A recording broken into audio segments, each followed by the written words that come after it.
Hili ni pumzisho la Mungu kutoka kwa Pastor Andigunyu. Limekuja nyumbani kwako kukwambia kuhusu mchanganuo wa ndoa au mwili mmoja. Popote pale ulipo, ili mwili upatikane mmoja, unahitaji vitu viwili tofauti viishi pamoja. Ili mwili mmoja utoke, unahitaji vitu viwili vinavyokinzana viishi pamoja. Ili ndoa itoke, inahitaji vitu viwili au mamlaka mbili zinazokinzana kiutaratibu au kikanuni ziishi pamoja. Ndio, naongea na wewe popote pale ulipo kuhusu mchanganuo wa ndoa au mwili mmoja, na kufanya mwili mmoja umepatikana kwa mamlaka mbili tofauti, kwa mamlaka mbili zinazokinzana kiutaratibu au kikanuni kuishi pamoja, zilizoishi pamoja. Na mamlaka hizo zinazokinzana kiutaratibu au kikanuni kuishi pamoja, ndipo mwili mmoja ukatokea, ndipo ndoa ikatokea, ndipo mamlaka moja ikatokea. Mwanamke kwa mfumo na kanuni yake ya kuonekana kwake kuishi pamoja na mwanamume kwa mfumo na utaratibu wa kuonekana kwake, ndipo mwili mmoja ukatokea, ndipo mamlaka moja ikatokea, ndipo ndoa ilipopatikana. Ndio, mke ana utaratibu na kanuni zake za kuwa mke. Mume ana utaratibu na kanuni zake za kuwa mume, lakini kwa kuishi pamoja, kila mmoja kuishi kanuni yake, ndipo mtoto akazaliwa, ndipo mwili mmoja ukazaliwa, ndipo ndoa ikaonekana, ndipo mamlaka moja ikawepo, ndipo wewe popote pale ulipo ukatokea. Ndio, mwili mmoja wowote unaouona wewe popote pale ulipo, kwa kujitazama, umepatikana kwa mamlaka mbili zinazokinzana kuishi pamoja. Tena kuishi pamoja kwa kila mmoja kuishi kanuni au utaratibu wa kuonekana kwake.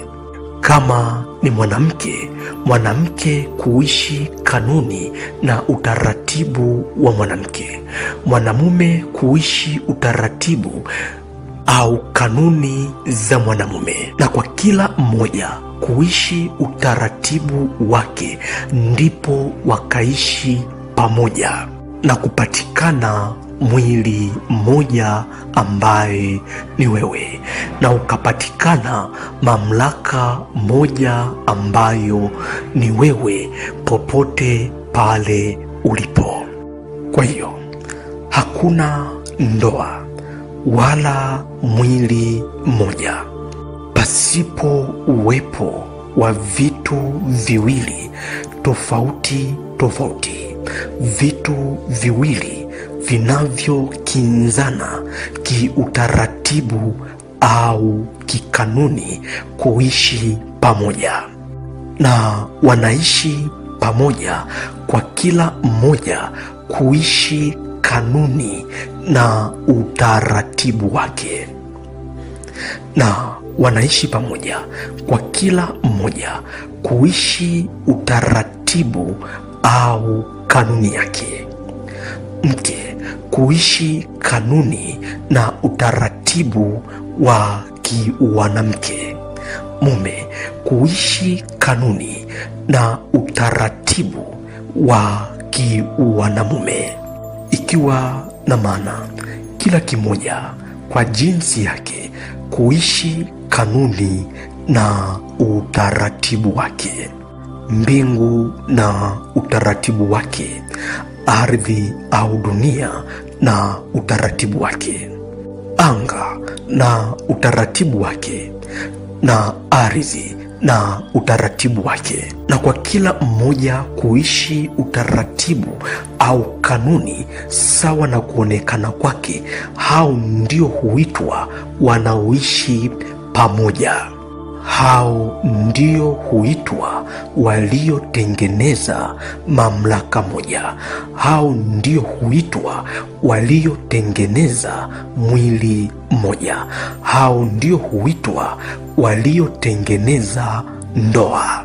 Ndio wewe mwanafunzi kuishi kwa utaratibu na kanuni zako za wanafunzi, na mwalimu kuishi utaratibu na kanuni zake za ualimu. Hapo ndio kitu kimoja hutokea kinachoitwa ufaulu. Hapo ndipo kitu kimoja kinachotokea kinachoitwa ndoa au mwili mmoja. Basi ni lazima kuwe na vitu viwili tofauti tofauti vinavyokinzana na kuishi pamoja kwa utofauti tofauti wao, kwa kila mmoja kuishi kanuni na utaratibu wake. Ndipo mwili mmoja kutokea, mamlaka moja kutokea, ndoa kutokea. Mwanamke kwa utaratibu na kanuni zake, mwanamume kwa utaratibu na kanuni zake, ukatokea uchumba. Mke kwa kanuni na utaratibu wake, mume kwa kanuni na utaratibu wake, ikatokea ndoa, kwa maana kwamba watoto. Wewe kwa kanuni na utaratibu wake, na pesa kwa kanuni na utaratibu wake, ikatokea mamlaka moja, mwili mmoja, ambayo ni nyumba au shamba au biashara hiyo au taaluma hiyo au popote pale ulipo kwa hicho ambacho unakitazama na kufanya. Huyo ambaye unamuona ni adui yako mkuu kwa utaratibu au kanuni zake, ni pesa na utaratibu wake, ni kazi na utaratibu wake au kanuni zake, ni dini hile kwa kanuni na utaratibu wake, ni kabila lile kwa kanuni na utaratibu wake, ni kile pale kwa kanuni na utaratibu wake. Lakini kwa yeye kuishi kanuni na utaratibu wake, na wewe kuishi kwa kanuni na utaratibu wa jinsi wewe ulivyo, ndipo ndoa au mamlaka moja kutokea. Ndipo ndoa au mwili mmoja kutokea. Taratibu na kanuni za ugonjwa, na taratibu na kanuni za daktari, ndipo uponyaji ukatokea. Ndipo mamlaka moja ya uponyaji ukatokea. Ndipo ndoa ambayo ndiyo uponyaji ikatokea. Kwa hiyo huyo ambaye unaona yuko tofauti au anakinzana zaidi na wewe kiutaratibu wako au kikanuni zako, ndiye aliye karibu zaidi na wewe, ndiye aliye wa kufanana zaidi na wewe. Ndio maana hata nyumbani kwako hauishi na mwanamume mwenzako, bali unaishi na mwanamke katika kitanda kimoja. Hauishi na mwanamke mwenzako katika kitanda kimoja, bali unaishi na mwanamume katika kitanda kimoja. Hauishi na wa aina ya utaratibu au kanuni yako pamoja, bali unaishi na aliye na kanuni au utaratibu wake pamoja. Na kwa kuishi huko ndipo mamlaka moja hutokea, ndipo mwili mmoja kutokea, ndipo ndoa kuwepo. Kwani jinsi anavyotofautiana na wewe kiutaratibu au kikanuni, ndivyo anavyozidi kukaa karibu na wewe, ndivyo anavyokuwa wa kufanana zaidi na wewe.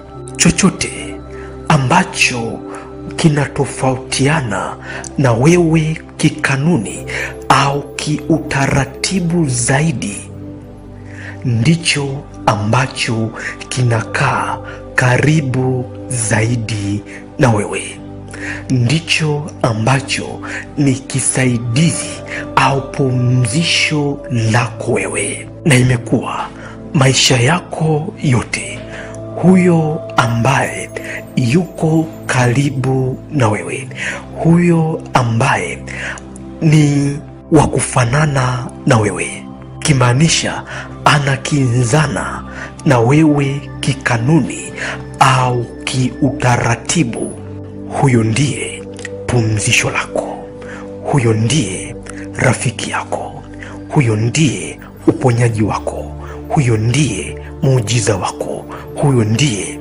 upendo wako, huyo ndiye pumzisho la maisha yako. Kwani anavyozidi kufanana na wewe kikanuni au kiutaratibu, ndivyo anavyozidi kuwa mbali na wewe. Kama vile sumaku zinazofanana zinavyosukumana mbali, kama vile sumaku ambazo zinafanana kanuni au utaratibu zinavyosukumana mbali, ndivyo wewe kwa yule ambaye anafanana au anakaribiana na wewe kikanuni au kiutaratibu, jinsi anavyokuwa mbali na wewe. Sasa huyo ambaye unamuona ni mbaya sawa na kanuni au utaratibu wake, huyo ndiye msaidizi wako. Huyo mume ambaye unamuona hafai sawa na utaratibu na kanuni yake, huyo ndiye msaidizi na mume mwema kwako. Huyo ambaye unamuona ni mke asiyefaa sawa na kanuni na utaratibu wake, huyo ndiye msaidizi na mke mwema kwako popote pale ulipo. Huyo ambaye unaona ametofautiana kikanuni na utaratibu na wewe, huyo ndiye rafiki bora kwako, huyo ndiye msaidizi bora kwako, huyo ndiye pumzisho la maisha yako. Na huo ndio mchanganuo wa ndoa au mwili mmoja. Huo ndio mchanganuo wa ndoa au mwili mmoja, kwamba wawili tofauti tofauti, mamlaka mbili tofauti tofauti, kikanuni au kiutaratibu, zinazoishi pamoja na zinaishi pamoja kwa kila mmoja kuishi kanuni au utaratibu wake sawa sawa na yeye alivyo.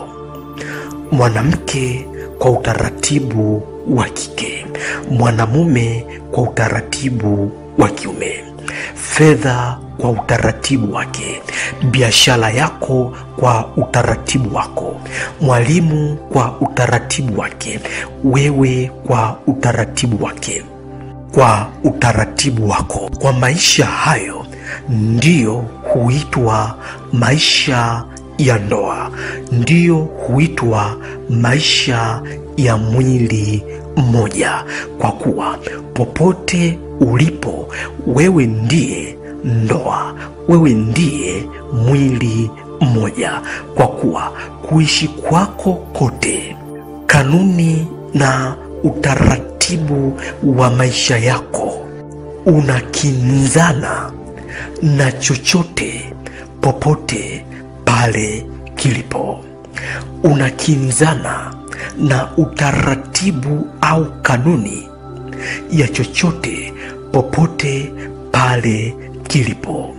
Na kwa wewe kuishi kanuni au taratibu ya uwepo wako kwa jina lako, ni mtoto au ni mzazi, ni daktari au ni askari, ni mtume au ni nabii, ni mchungaji au ni wewe, popote pale kwa jina la kuitwa kwako, kwa kuishi kanuni na utaratibu wa uwepo wako, ndiyo huitwa mwili mmoja au ndoa.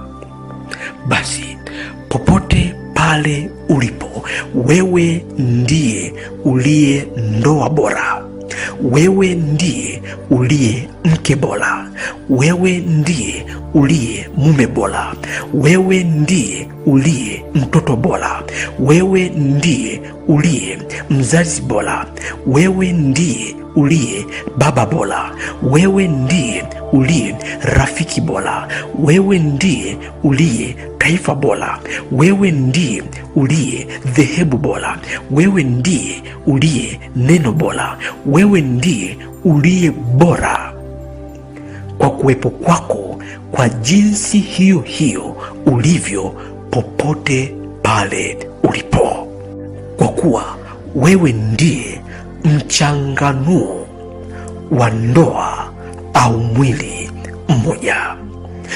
Kanuni au utaratibu wako na kuitwa kwa jina lako, wewe ndiye mchanganuo wa ndoa au mwili mmoja. Ndio maana hata sasa pumzisho la Mungu lipo pamoja na wewe, usaidizi wa Mungu uko pamoja na wewe, mume yuko pamoja na wewe, mke yuko pamoja na wewe, watoto wako wako pamoja na wewe, wazazi wako wako pamoja na wewe, wazazi wako wako pamoja na wewe, taifa lako liko pamoja na wewe, dini yako, dhehebu lako, vyovyote chochote kiko pamoja na wewe popote pale ulipo, kwa kuwa wewe ndiye uliye bora, wewe ndiye uliye mchanganuo bora wa ndoa au mwili moja. Ni mume bora, ni mke bora, ni mtoto bora, ni mzazi bora, ni mwanafunzi bora, ni mwalimu bora, ni mfanyakazi bora, ni bosi bora.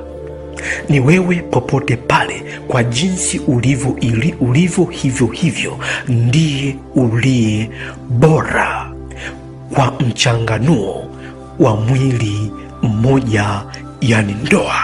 Naongea na wewe popote pale ulipo.